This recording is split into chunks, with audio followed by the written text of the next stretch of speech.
Hello everyone, सुप्रभातम। मैं Pravesh Sharma. Welcome back to my channel. आज का हमारा टॉपिक है सूक्ष्म शिक्षण यानी कि माइक्रो टीचिंग। तो आइए इसी टॉपिक पर आगे चर्चा करते हैं। तो सबसे पहले हम देखेंगे इंट्रोडक्शन। सूक्ष्म शिक्षण अध्यापन प्रशिक्षण के क्षेत्र में एक नवीन आशा और उत्साह का प्रतीक बनकर शिक्षकों को, छात्र अध्यापकों को और शिक्षक प्रशिक्षकों को आज चुनौती भरे स्वर में पुकार रहा है। माइक्रो टीचिंग प्रशिक्षण महाविद्यालयों यानी कि ट्रेनिंग कॉलेजेस में के लिए एक वरदान बनकर आया है, जिसके फलस्वरूप आज प्रशिक्षण हेतु आए छात्राध्यापकों यानी कि पपल टीचर्स में कक्षा अध्यापन के कौशल यानी कि जो स्किल्स होती हैं के विकास की बात प्रारंभ हो गई है। सूक्ष्म शिक्षण एक प्रकार की प्रयोगशाला विधि है जिसमें छात्र अध्यापक यानी कि पपल टीचर शिक्षण कौशलों का यानी कि टीचिंग स्किल्स का अभ्यास बिना किसी को हानि पहुंचाए करते हैं। यह विधि प्रयोगशाला की सभी शर्तों की पूर्ति करने में सक्षम है। अब हम इसी के साथ देखेंगे सूक्ष्म शिक्षण का इतिहास।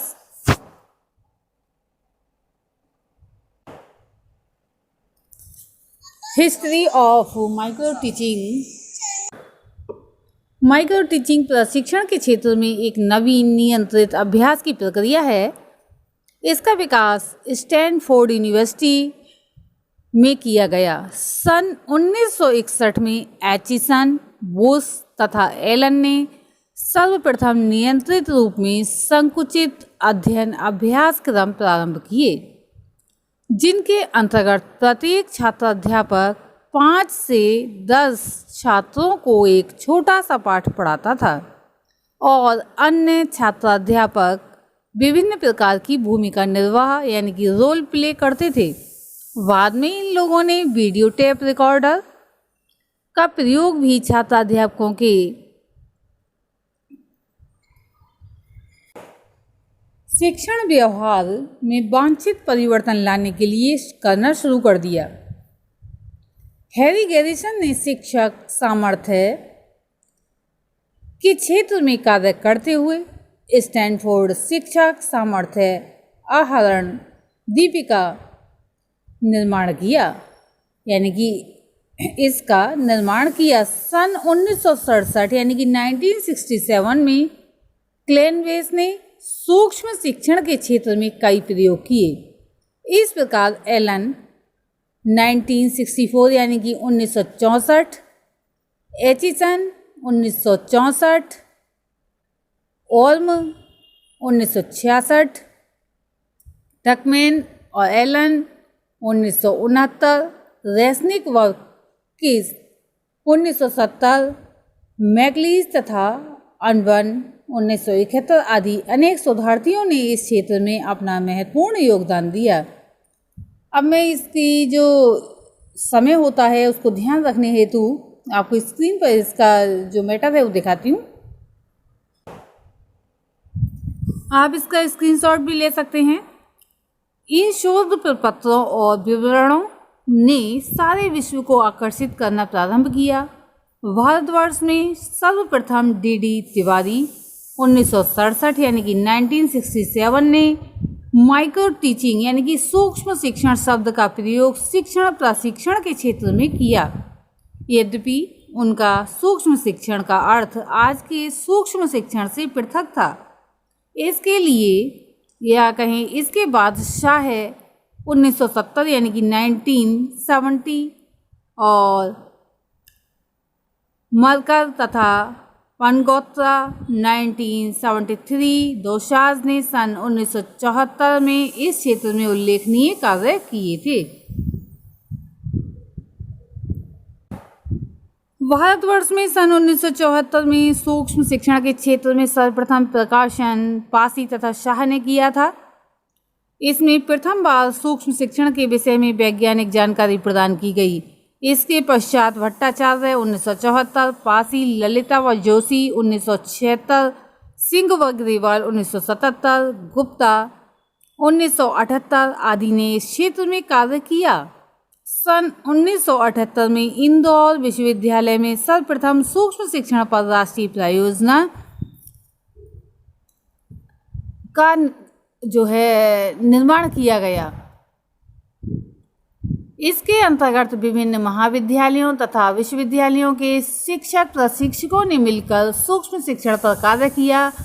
यह शोध योजना national council of educational research and training नई दिल्ली के सहयोग से पूर्ण की गई। भारत में सूक्ष्म शिक्षण पर शोध प्रमुख रूप से दिल्ली, इंदौर, बड़ौदा, सहारनपुर तथा देहरादून में किया जा रहा है। देहरादून में सन 1979 में कुलश्रेष्ठ, मिश्रा तथा गोस्वामी ने सूक्ष्म शिक्षण के क्षेत्र में कार्य करते हुए उन्होंने अनेक सुधारों के रूप में परिसूक्ष्म शिक्षण यानी कि मिनी टीचिंग पर प्रथम भारतीय monograph mini teaching a new experiment in teacher education NCERTE नई दिल्ली के सहयोग से प्रकाशित किया। अब तो भारतवर्ष में सूक्ष्म शिक्षण तथा परिसूक्ष्म शिक्षण यानी कि मिनी टीचिंग पर काफ़ी कार्य किया जा रहा है। अब हम इसी के साथ देखेंगे सूक्ष्म शिक्षण की परिभाषाएं यानी कि डेफिनेशंस ऑफ माइक्रो टीचिंग। सूक्ष्म शिक्षण शिक्षण प्रशिक्षण की एक प्रयोगशालीय एवं वैश्लेषिक विधि है। इसके माध्यम से छात्राध्यापकों में शिक्षण कौशल विकसित किए जाते हैं। और इसी के साथ हम देखेंगे एलन महोदय की दी हुई परिभाषा। एलन 1968 ने इसकी परिभाषा इस प्रकार से दी है कि सूक्ष्म शिक्षण प्रशिक्षण से संबंधित एक संप्रत्यय है जिसका प्रयोग सेवारत एवं सेवा पूर्व परिस्थितियों में शिक्षकों के व्यावसायिक विकास के लिए किया जाता है। सूक्ष्म शिक्षण शिक्षकों को शिक्षण के अभ्यास के लिए एक ऐसी योजना प्रस्तुत करता है जो कक्षा की सामान्य जटिलताओं को कम कर देता है और इसमें शिक्षक बहुत बड़ी मात्रा में अपने शिक्षण व्यवहार के लिए प्रतिपुष्टि यानी कि फीडबैक प्राप्त करता है। इसी के साथ हम देखेंगे BM शोर ने जो परिभाषा दी है। उन्होंने लिखा है सूक्ष्म शिक्षण कम समय, कम छात्रों तथा कम शिक्षण क्रियाओं वाली प्रक्रिया है। मैकलीज तथा अनविन 1970 यानी कि 1970 के अनुसार सूक्ष्म शिक्षण का साधारणतः प्रयोग संप्रदाय दूरदर्शन के द्वारा छात्र अध्यापकों को सरलीकृत वातावरण में उसके निष्पादन संबंधी प्रतिपुष्टि तुरंत उपलब्ध कराने की प्रक्रिया के लिए किया जाता है। सूक्ष्म अध्यापन को साधारणतया अभिरूपित अध्ययन का स्वरूप माना जाता है जिसमें सामान्यतया जटिलताओं का न्यूनीकरण कर प्रतिपुष्टि पाठन अभ्यास की अमूर्त परिकल्पना या फिर वास्तविक कक्षा अध्यापन की प्रक्रिया के आधार पर उपलब्ध की जाती है। D.W. एलन के अनुसार सूक्ष्म शिक्षण सरलीकृत शिक्षण प्रक्रिया है जो छोटे आकार की कक्षा में कम समय में पूर्ण होती है। Micro teaching is scaled down teaching encounter in class size and class time। Clift एवं उनके सहयोगी या सहयोगियों के शब्दों में सूक्ष्म शिक्षण शिक्षक प्रशिक्षण की वह विधि है जो कि शिक्षण अभ्यास को किसी कौशल विशेष तक सीमित करके तथा कक्षा के आकार एवं शिक्षण विधि को घटाकर शिक्षण को अधिक सरल एवं नियंत्रित करती है। आगे हम देख रहे हैं बुश महोदय की परिभाषा जो कि उन्होंने बहुत ही क्लियर शब्दों में लिखा है कि सूक्ष्म शिक्षण शिक्षक प्रशिक्षण की वह विधि है या प्रविधि है जिसमें शिक्षक स्पष्ट रूप से परिभाषित शिक्षण कौशलों का प्रयोग करते हुए ध्यानपूर्वक पाठ तैयार करता है। नियोजित पाठों के आधार पर 5 से 10 मिनट तक वास्तविक छात्रों के छोटे समूहों के साथ अंतःक्रिया करता है जिसके परिणाम स्वरूप वीडियो टेप पर प्रेक्षण प्राप्त करने का अवसर प्राप्त होता है। भारतवर्ष में सूक्ष्म शिक्षण के भारतीय मॉडल में वीडियो टेप के स्थान पर मानवीय प्रेक्षकों की संस्तुति की गई है। एलन तथा रियान ने सूक्ष्म शिक्षण को 5 मूलभूत सिद्धांतों पर आधारित बताया। वे कौन कौन से मूलभूत सिद्धांत हैं जिन पर आधारित बताया है, वे इस प्रकार से हैं, जिसमें पहला पॉइंट है सूक्ष्म शिक्षण वास्तविक शिक्षण है। दूसरा पॉइंट है इस शिक्षण में कक्षा शिक्षण की सामान्य जटिलताओं को कम कर दिया जाता है। थर्ड पॉइंट है एक समय में एक ही कार्य विशेष तथा एक ही कौशल पर बल दिया जाता है। फोर्थ पॉइंट है अभ्यास क्रम की प्रक्रिया पर अधिक नियंत्रण संभव होता है। फिफ्थ पॉइंट देख रहे हैं हम, तुरंत पृष्ठपोषण यानी कि फीडबैक दिया जाता है। प्रोफेसर बी के पासी ने लिखा है कि सूक्ष्म शिक्षण एक प्रशिक्षण विधि है जिसमें छात्र अध्यापक किसी एक शिक्षण कौशल का प्रयोग करते हुए थोड़ी अवधि के लिए छोटे छात्र समूहों को कोई एक संपत्ति पढ़ाता है। यहाँ कहने का तात्पर्य ये है कि कोई भी एक छोटा सा टॉपिक ले लिया जाता है और एक स्किल, चाहे वह व्याख्यान कौशल हो, प्रश्न कौशल हो या फिर पुनर्वलन कौशल हो, उसका प्रयोग करते हुए उसको जो है अध्यापन उसका कार्य किया जाता है। अध्यापन जब कार्य किया जाता है तब जो निष्कर्ष उसके प्राप्त होते हैं, कहने का तात्पर्य ये है कि किस तरह से सफलता प्राप्त हुई है या नहीं हुई है या इसमें भी कमियां रह गई हैं तो उनको कमियों को दूर किया जाता है। एल.सी. सिंह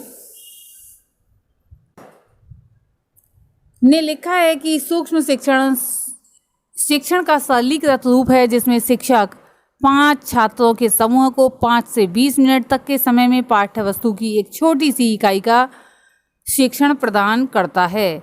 एन के जंगीरा एवं अजीत सिंह ने लिखा है कि सूक्ष्म शिक्षण छात्राध्यापक के लिए एक प्रशिक्षण स्थिति है जिसमें सामान्य कक्षा शिक्षण की जटिलताओं को एक समय में एक ही शिक्षण कौशल का अभ्यास करा के पाठ्य वस्तु को किसी एक संपत्ति तक सीमित करके छात्रों की संख्या को 5 से 10 तक सीमित करके तथा पाठ की अवधि 5 से 10 मिनट करके शिक्षण अभ्यास कराया जाता है।